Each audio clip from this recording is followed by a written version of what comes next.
এই হিসাবে 203টা আসন জামাত ইসলাম পাওয়ার কথা। ভোটের ইলেকশন ইঞ্জিনিয়ারিং কিভাবে হতে হবে তার জন্য আসিফ নজরুল সাহেবকে কি দেওয়া উচিত, নোবেল পুরস্কার দেওয়া উচিত। 9 তারিখের পর থেকে 10 তারিখে বন্ধ, 11 তারিখে বন্ধ, 12 তারিখে বন্ধ, 13 তারিখে বন্ধ, 14 তারিখে বন্ধ। তাহলে 10, 11, 12 এই 3 দিনের যত পোস্টাল, সে পোস্ট ডেলিভারি হবে কবে? 15 তারিখে। কারণ আপনি তো পোস্ট অফিস বন্ধ, পোস্ট আসতেছে কিন্তু ডেলিভারি তো হচ্ছে না বিলি, এবং এগুলো বিলি হবে কি রিটার্নিং অফিসারের কাছে। এবং যেই বিলি হলো না, এই 74,22,000 ভোটকে আপনি কি করলেন? বাতিল করে দিলেন। যদি আপনি 10% ভোট জামাত ইসলামের আসে, কারণ জামাত ইসলাম 203টা আসন কনফার্ম হয়ে যায়, একদম 203টা আসন, কারণ 125টা আসন তাহলে জামাত পায়, তাহলে 78 আর 125 কত হয়? 203। গত 15 বছরে যে আমলারা ছিল তাদেরকে দিয়ে তো আপনি ভোট করলেন, অন্য কাউকে দিয়ে তো আর ভোট করেননি। প্রথম কথা হলো, এখানে রেজওয়ানা আপা, মানে উনি যেহেতু লয়ার সেজন্য বলতেছি যে উনি যেভাবে বলছেন উগ্রবাদ, বা আমি এটা বুঝি উগ্রবাদ কোনোটাই সমর্থনযোগ্য না, কিন্তু ভোটের মাঠে তো মানুষ ভোট দিবে, যাকে পছন্দ করবে দিবে, যাকে পছন্দ করবে না দিবে না। এবং আপার কথাটাকে যদি টুইস্টও করা হয়, আবার বলে দিচ্ছি, তার কথাটাকে টুইস্ট করা হয়, কিন্তু এটা তো সত্যি তিনি বলছেন যে দেয়ার ইজ সাম মেকানিজম। এদের ভাই বললেন যে দুইজনের কথা না। আমি ওই আগের বারের কথাতে বললাম যে সব ক্যাবিনেটে কিচেন ক্যাবিনেট থাকে সারা পৃথিবীতে, তো কিছু লোক থাকেন যারা দে আর দ্য ডিসিশন মেকার। আমাদের এখানে এবারের ভোটটায় কি হয়েছে, যদি আমি বলি যে আমি সোমবার এবং মঙ্গলবার থেকে চিৎকার করতেছিলাম যে ভোটের ইলেকশন ইঞ্জিনিয়ারিং হবে, ইলেকশন ইঞ্জিনিয়ারিং এর কিভাবে হবে তার জন্য বোধহয় নোবেল পুরস্কার দেওয়া হচ্ছে আসিফ নজরুল সাহেব। আবার বলে দিচ্ছি, ভোটের ইলেকশন ইঞ্জিনিয়ারিং কিভাবে হতে হবে তার জন্য আসিফ নজরুল সাহেবকে কি দেওয়া উচিত, নোবেল পুরস্কার দেওয়া উচিত। কেমন করে দেখেন, 74,22,000 ভোট পোস্টাল ভোট আপনি বাতিল করলেন। কেমন করে বাতিল করলেন জানেন?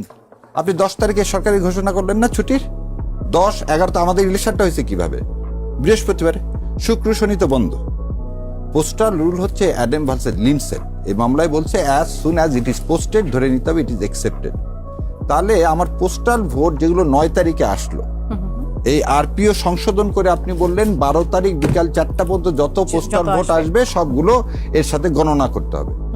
9 তারিখের পর থেকে 10 তারিখে বন্ধ, 11 তারিখে বন্ধ, 12 তারিখে বন্ধ, 13 তারিখে বন্ধ, 14 তারিখে বন্ধ। তাহলে 10, 11, 12 এই 3 দিনের যত পোস্টাল, সে পোস্ট ডেলিভারি হবে কবে? 15 তারিখে। কারণ আপনি তো পোস্ট অফিস বন্ধ, পোস্ট আসতেছে কিন্তু ডেলিভারি তো হচ্ছে না বিলি, এবং এগুলো বিলি হবে কি রিটার্নিং অফিসারের কাছে। এবং যেই বিলি হলো না, এই 74,22,000 ভোটকে আপনি কি করলেন? বাতিল করে দিলেন। এবার আপনার আমার কথাতে ভাই যেটা বললেন, এটা এক্সপ্লেনেশনটা কেমন করতে, তাহলে আইনের মাধ্যমে আপনি একটা কি করলেন, একটা রিগিং করলেন। দ্বিতীয় রিগিংটা কি?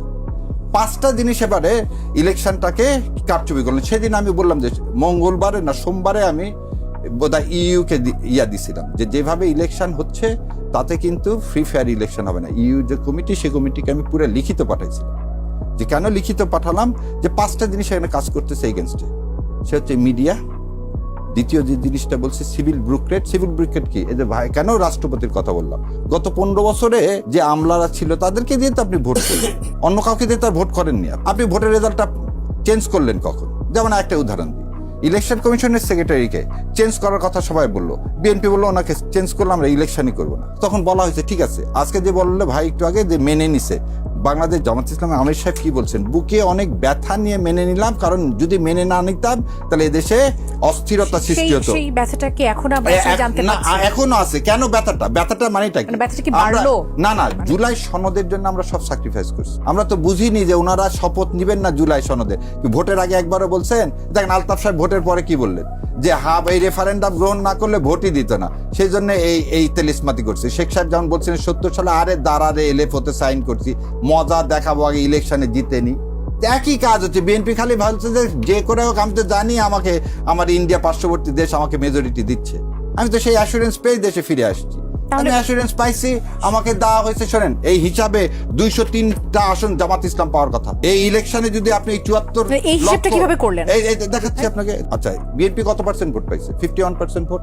আর হ্যাঁ ভোট কত পড়ছে? 69% ভোট। তার আগে ভাইয়ের কথা একটু আগের একটা কথা ভুলে গেছিলাম।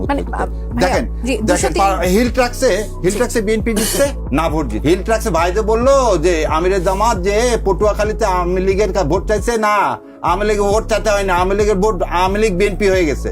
সেই জন্যই রাষ্ট্রপতি কালকে কি বলে দিলেন, বাংলাদেশ জিন্দাবাদ। আর জয় বাংলা বলতেছেন না, উনি তো এখন আওয়ামী লীগ থেকে বিএনপি হয়ে গেছে, তার মানে আওয়ামী লীগকে পুনর্বাসন করার শাহরুখ দরকার ভাই, নাই। আপনি বললেন যে রাষ্ট্রপতি একটা প্রতিষ্ঠান পরিবর্তন হলো নাকি এখন শুধু বিএনপি হয়ে গেল, সেই প্রশ্ন থাকলে 203টি আমি আচ্ছা 5টির যে বিষয়টা ওটা মাত্র দুটো আমি বলে বলেছেন, দিই- মিডিয়ার কথা বলেছেন, মিডিয়া আসলে বলে দিচ্ছি কোন আপনাকে। পক্ষটা না, অবলম্বন করেছিল? আপনি একটা জিনিস দেখেন, মিডিয়ার কথাটাই বলতেছি আমরা, বলতেছি কি সবাই সব মিডিয়ার কথা বলছে তা কিন্তু বলি না, আবার এটাও ক্লিয়ার করে দিলাম, সব মিডিয়া না বল, আমরা বলতেছি যে সেদিন যে ইলেকশন ইঞ্জিনিয়ারিং হয়েছে তার মধ্যে মিডিয়ার একটা পার্ট ছিল। যেমন সিভিল ব্রুকেটিকে আমরা সবাইকে বলবো না, তাহলে তারা আপনি 75টা সিট পাইতেন না। আমার হিসাবে, আমার ব্যক্তিগত, এবং বলতেছি এটা রেসপন্সিবল টু মাইন্ড, যে আমার হিসাবে যদি আপনি 10% ভোট জামাত ইসলামের আসে, কারণ জামাত ইসলাম তাহলে 203টা আসন কনফার্ম হয়ে যায়। একদম 203টা আসন, কারণ 125টা আসন তাহলে জামাত পায়, তাহলে 78 আর 125 কত হয়, 203। আপনি এই ক্যালকুলেশনটা করে আপনি 125টা আসনকে কিভাবে 18% ভোটটাকে আপনি বাতিল ঘোষণা করে জামাত ইসলামকে 78টা দিয়ে দিন।